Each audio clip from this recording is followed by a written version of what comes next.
Oi, gente! Hoje vamos falar sobre três grandes pensadores que ajudaram a entender melhor o Brasil: Florestan Fernandes, Darcy Ribeiro e Fernando Henrique Cardoso.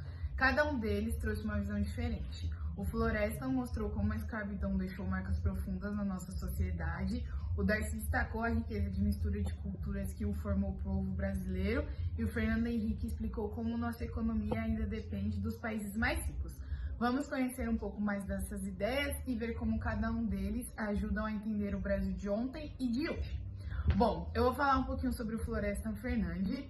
Ele, contrário do que muitos pensam, ele não veio de uma família rica, ele veio de uma família pobre. A mãe dele era lavadeira e mais pra frente ele se tornou Ele começou a trabalhar muito cedo. E a partir dessa experiência de começar a trabalhar muito cedo, ele percebeu as desigualdades que afetavam a vida de muitas pessoas. Mais tarde, ele virou professor da USP e começou a desenvolver melhor as suas ideias. Bom, a ideia principal dele era que uma das principais ideias que ele falava é que a abolição da escravidão não resolveu o problema do racismo. Os negros foram libertos, mas não receberam terras, trabalhos, escola ou apoio do governo.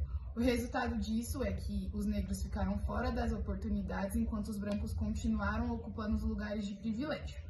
Uma explicação rápida é que Florestan também criticava a ideia de que o Brasil era uma democracia racial, ou seja, um país sem preconceito. Para ele, isso era um mito. A realidade mostrava que o racismo ainda existia e se manifestava nas diferenças de renda, de acesso à educação e até nas chances de conseguir um bom emprego. Um exemplo é que ele mostrava que enquanto as famílias ricas conseguiam colocar seus filhos em boas escolas, a maioria dos negros ficavam com trabalhos informais e mal pagos, e isso acabava criando um ciclo que se repetia de geração em geração. E se a gente olhar os dados de hoje sobre salário, universidade, mercado de trabalho, dá para ver que muita coisa do que ele falou ainda acontece e não mudou nada. Por que o senhor insiste em negar a neutralidade científica? É claro que a neutralidade é apenas uma norma ideal. Eu prefiro usar o conceito de objetividade. Eu acho que o cientista pode ser objetivo, neutro nunca.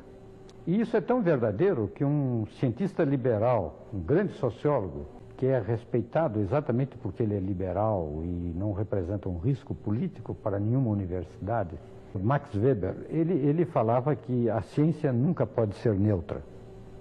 E, é claro, numa situação de conflito extremo como esta que nós vivemos, a neutralidade é impraticável. Há quem está a favor do golpe de Estado e há quem está contra. Quem foi Darcy Ribeiro? Antropólogo, educador, escritor e político brasileiro, entre 1922 e 1997.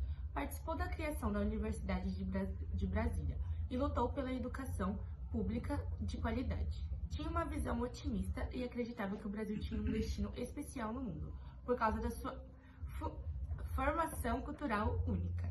A ideia principal dele. Para ele, o Brasil não poderia ser entendido apenas copiando modelos da Europa. Nosso país nasceu em uma mistura de povos e culturas que formou algo totalmente novo. A matriz indígena, conhecimento de terra, alimentação e modos de viver. Matriz africana, resistência, religiosidade, música, dança e culinária. Matriz europeia, língua, instituições e religião oficial. Dessa mistura surge o que chamamos de nova etnia brasileira, um povo mestiço, criativo, marcado com uma diversidade. Exemplos práticos. No livro O Povo Brasileiro, de 1995, Darcy mostra como essa fusão aparece. Música, o samba, o maracatu e a bossa nova, frutos de influências africanas, indígenas e europeias. Culinária, feijoada, acarajé e churrasco, pratos que misturam origens diferentes. Festa, carnaval e festa junina, símbolos dessas brasileiridades construída a partir de misturas. Por que ele é importante? Ele valorizou a cultura brasileira, mostrando que o Brasil não é atrasado na relação da Europa. Acreditava que o Brasil poderia se tornar um país modelo se investisse em educação e inclusão social. Seu pensamento de antropologia, política e educação sempre foi um foco na construção de identidade nacional. Darcy Ribeiro queria que o brasileiro se reconhecesse como um povo único, não fruto de uma mistura, e sim de uma criatividade. É isso. O ruim do Brasil não é milico, não. O ruim do Brasil é uma classe dominante infecunda. Uma classe dominante que foi incapaz de fazer aqui o que classes dominantes equivalentes fizeram no regime capitalista de outros países, em que todo mundo come todo dia, ou em que as possibilidades de educação para a população são maiores. Então aqui não é jogar toda a culpa nos militares. Os militares foram instrumentos de uma classe dominante infecunda. E é preciso olhar e apontar e acusar a essa classe. É isso que eu tenho feito. Fernando Henrique Cardoso foi um dos intelectuais mais importantes do século XX. Antes de se tornar presidente da República, entre 1995 até 2002, ele já tinha uma carreira sólida como sociólogo e professor universitário. Seu trabalho acadêmico ganhou destaque não só no Brasil, mas também em outros países da América Latina, e até mesmo na Europa e nos Estados Unidos.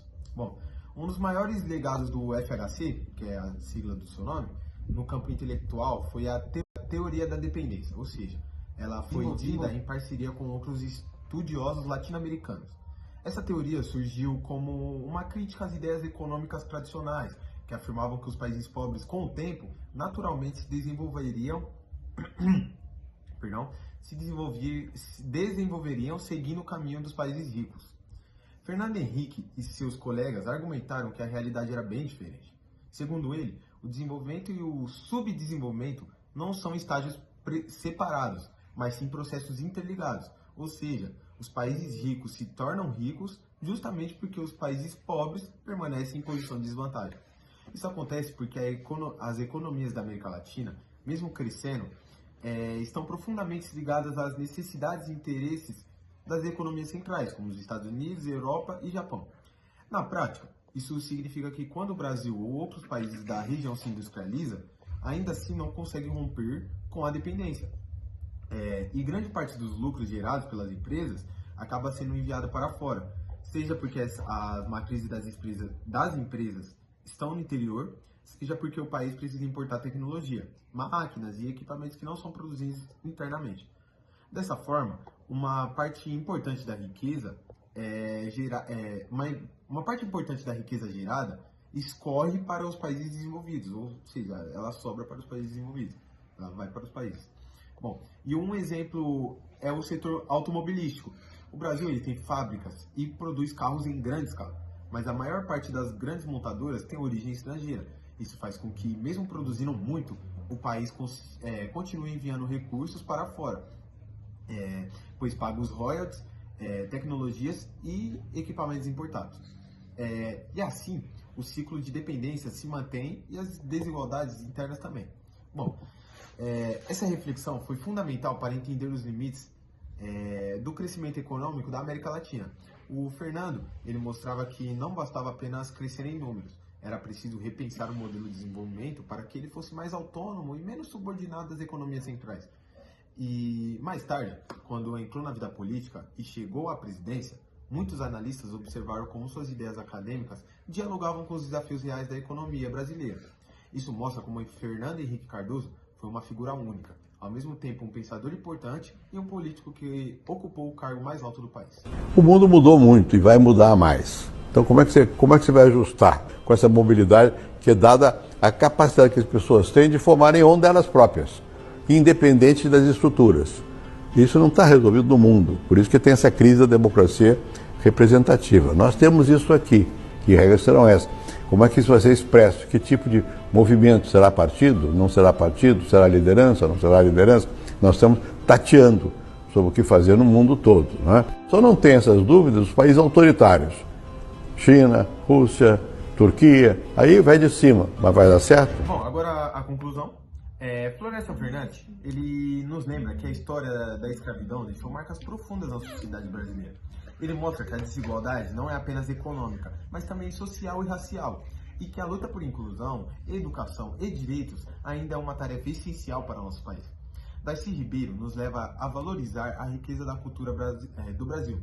Para ele, o que somos hoje é fruto da mistura de 3 matrizes, a indígena, a africana e a europeia, que deram origem a uma cultura própria, cheia de música, festas, gastronomias e saberes populares.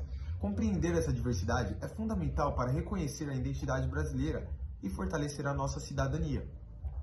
Fernando Henrique Cardoso, por outro lado, ele nos ajuda a entender que a economia brasileira não se desenvolve isoladamente. A dependência em relação aos países centrais influencia diretamente o nosso crescimento e amplia as desigualdades. Suas ideias nos lembram que políticas públicas conscientes e estratégias econômicas também inteligentes são essenciais para reduzir essas desigualdades e fortalecer o nosso país.